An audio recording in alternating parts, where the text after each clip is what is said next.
दिन भर की बड़ी खबरों में आपका स्वागत है। मैं हूं आपके साथ भारती लोधी। इस बुलेटिन में बात होगी मनमानी फीस वसूली को लेकर के की गई तालाबंदी की। डॉक्टर यादव ने औद्योगिक निवेश को लेकर अमरवाड़ा में ऑनलाइन की प्री मीटिंग की। 28वें दिन डीपीआई में डटे रहे श्योपुर जिले के अतिथि शिक्षकों की जीतू पटवारी का मोबाइल हैक, शिकायत दर्ज कराने पहुंची कांग्रेस की। दिन भर की तमाम बड़ी खबरों से पहले एक नजर आज की हेडलाइंस पर। नवदीप जलबेड़ा को जमानत, किसान बोले रिहाई के लिए प्रदर्शन करेंगे। किसानों का दिल्ली कूच का ऐलान, संगठन के नेता बोले शंभू बॉर्डर खुलने का इंतजार। ट्रेनी आईएएस पूजा खेड़कर की ट्रेनिंग रद्द, मसूरी के एकेडमी में वापस बुलाया गया। ऑफिसर पर नाम बदलने, मेडिकल टेस्ट न देने के आरोप। बायजूस के खिलाफ दिवालिया कार्रवाई शुरू होगी। बीसीसीआई की याचिका एनसीएलटी ने स्वीकार की। कंपनी ने नहीं चुकाए थे 158 करोड़ रुपए। जम्मू कश्मीर में आतंकी हमला, कैप्टन समेत 5 जवान शहीद। भोपाल में महिला कांग्रेस की बैठक में हंगामा, पदाधिकारियों की लिस्ट में नाम न होने पर सिंगरौली की पूर्व जिला पंचायत अध्यक्ष भड़की। जबलपुर में स्कूल माफियों की मनमानी के खिलाफ जहां कलेक्टर के द्वारा 11 निजी स्कूलों के खिलाफ कार्रवाई कर अधिक फीस वसूल किए जाने के मामले, फीस वापस किए जाने और नियम 17 के तहत फीस पर निर्धारित किए जाने के आदेश दिए थे, उसके बाद भी निजी स्कूलों की मनमानी लगातार जारी है, जिसके विरोध में अभिभावक संघ लामबंद होते हुए रांची के सेंट जोसेफ स्कूल पहुंचा, जहां अवैध फीस वसूली को लेकर जमकर प्रदर्शन करते हुए नारेबाजी की गई। इस दौरान फीस कम किए जाने की मांग को लेकर सेंट जोसेफ स्कूल की प्रिंसिपल को ज्ञापन सौंपते हुए मांग पूरी करने की बात कही। स्कूल प्रिंसिपल ने अभिभावकों को आश्वासन दिया कि जो भी नियमानुसार फीस होगी वही ली जाएगी, बढ़ी हुई फीस ली गई होगी उसे वापस किया जाएगा। जिसके बाद अभिभावक संघ के द्वारा बाजू में सेंट ग्रावियल स्कूल में प्रदर्शन कर नारेबाजी की गई।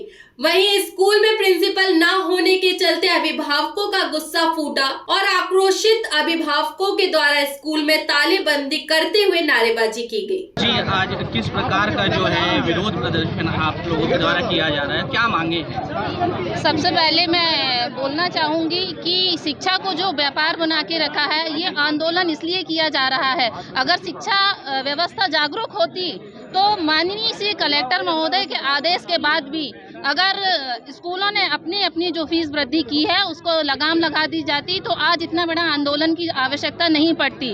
अब आप बताइए, मेरा ये शासन प्रशासन से सवाल है कि जब आदरणीय कलेक्टर महोदय ने 2-3 स्कूलों की फीस जब कम कर दी थी, किसी स्कूलों की फीस वापस भी करी गई है, तो ये स्कूलों का कलेक्टर महोदय का आदेश क्यों नहीं माना जा रहा? क्यों हमको आंदोलन के लिए सड़क में उतरना पड़ रहा है? तो क्या आज तालाबंदी का भी आप लोगों ने किया? जी बिल्कुल, आज तालाबंदी का भी हम लोगों ने कार्यक्रम रखा है और इस आंदोलन को आगे बढ़ाते हुए अब हम लोग कलेक्टर महोदय के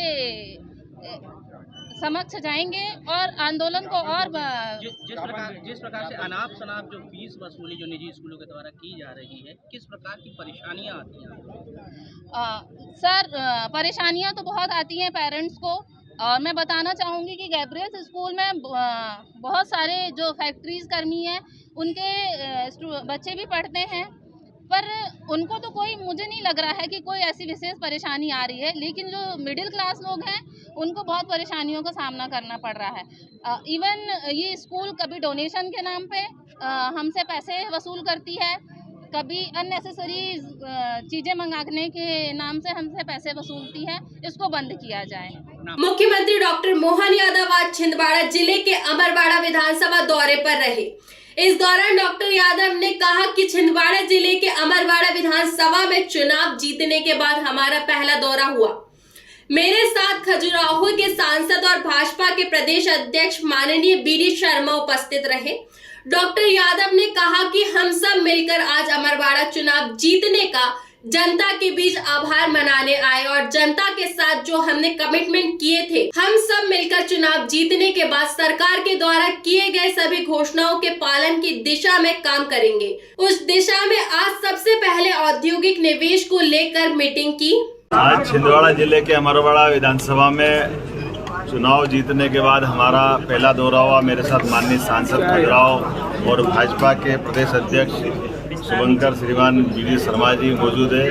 हम सब मिलकर के आज छिंदवाड़ा के अंदर उपचुनाव जीतने का जनता के बीच आभार मनाने भी आए, और जो हमने कमिटमेंट किया था जनता के साथ कि हम सब मिलकर के एक बार चुनाव जीतने के बाद विकास के अंदर सरकार के द्वारा मदद करेंगे। सरकार के द्वारा सभी घोषणाओं के पालन की दिशा में आज हमने सबसे पहले औद्योगिक निवेश की जो हमने बात कही थी उसकी मीटिंग की है। न केवल छिंदवाड़ा पांडुरना बल्कि पूरे जबलपुर संभाग में रीजनल जो हमारी समिट होने वाली है उसकी प्री मीटिंग की है, और जो भविष्य के दृष्टि से अलग अलग क्षेत्र में उद्योग की जो संभावना है ऐसे सारे उद्योगपतियों को ला करके बिठा करके एक टेबल पे बात की है। ऑनलाइन 4 जिलों पे जुड़े हुए लोगों को बात की है, जो उद्योग चला रहा है उनकी कठिनाइयों को भी समझने का प्रयास किया और विस्तार की संभावनाओं को लेकर भी बताया गया। और एक सेक्टर नहीं सभी सेक्टर में, जैसे हमारी फूड इंडस्ट्री की संभावना है, माइनिंग आधारित उद्योग जो खदान आधारित हो सकते हैं उसके प्रोडक्ट यहाँ बने, हमारी अपनी एग्रीकल्चर बेस से लेकर के और भी जो संभावना है सभी क्षेत्रों में समान रूप से सरकार प्रोत्साहन दे करके हमारे छिंदवाड़ा को एक आधुनिक छिंदवाड़ा के रूप में बदलने के लिए प्रतिबद्ध है।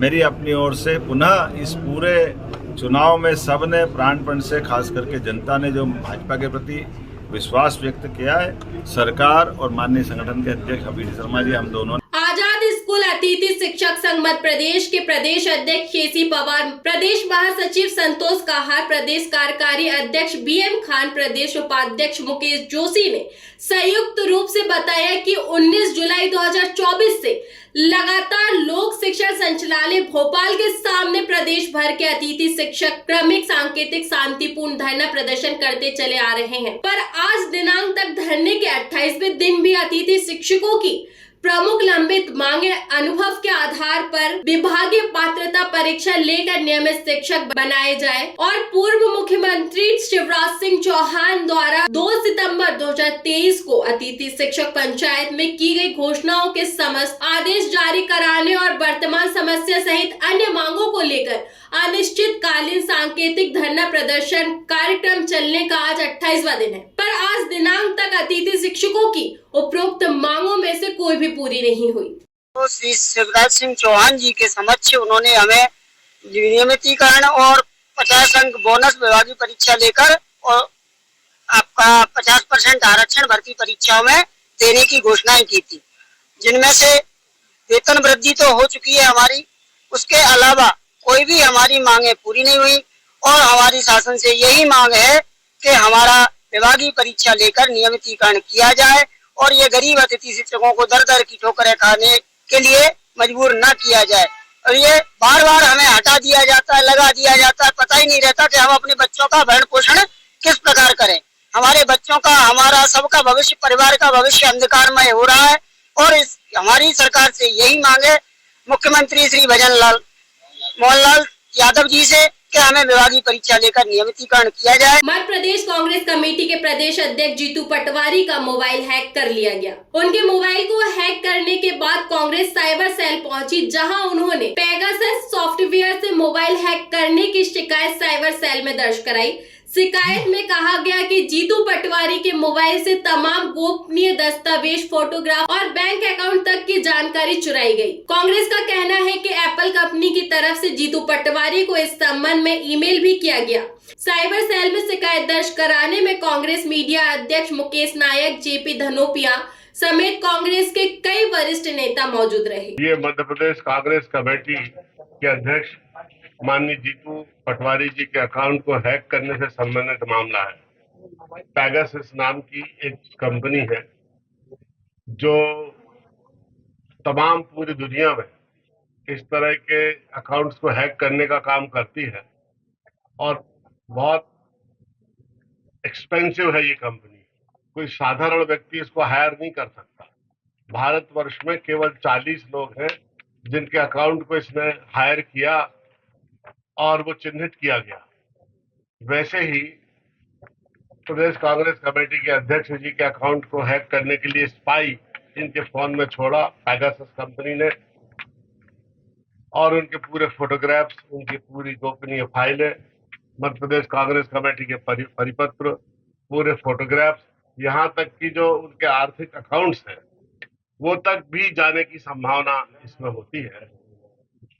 और ये जानकारी इसलिए हुई कि एप्पल कंपनी ने प्रदेश अध्यक्ष जी को एक नोटिस जारी किया और जिसमें ये जानकारी दी कि बहुत रिस्क है, आपका फोन हैक हो रहा है और ये देखिए इसकी सुरक्षा करिए आप, ये बहुत गंभीर मामला है।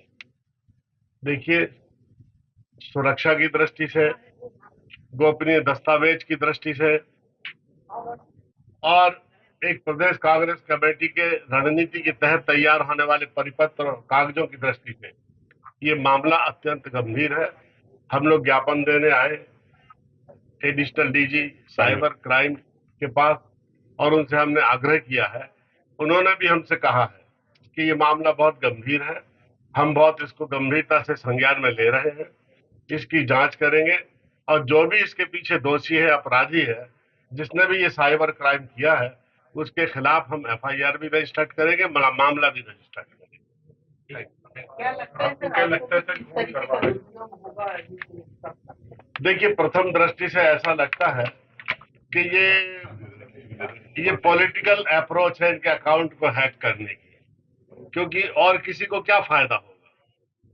मुझे लगता है कि बीजेपी के किसी कॉर्नर से ये कोशिश हुई है और क्योंकि उन्हें जरूरत है इनके गोपनीय दस्तावेजों की, इनकी रणनीति की, इनके परिपत्रों की, इनके कामकाज की, तो प्रथम दृष्टि से तो ये लगता है कि पॉलिटिकल अप्रोच के तहत एक राजनीतिक दृष्टि से इनके अकाउंट को हैक करने की कोशिश की है ताकि अपोजिशन पार्टी ये जान सके कि किस तरह का काम, किस तरह की रूपरेखा और भविष्य में किस तरह की संभावनाओं को लेकर के चल रहे हैं।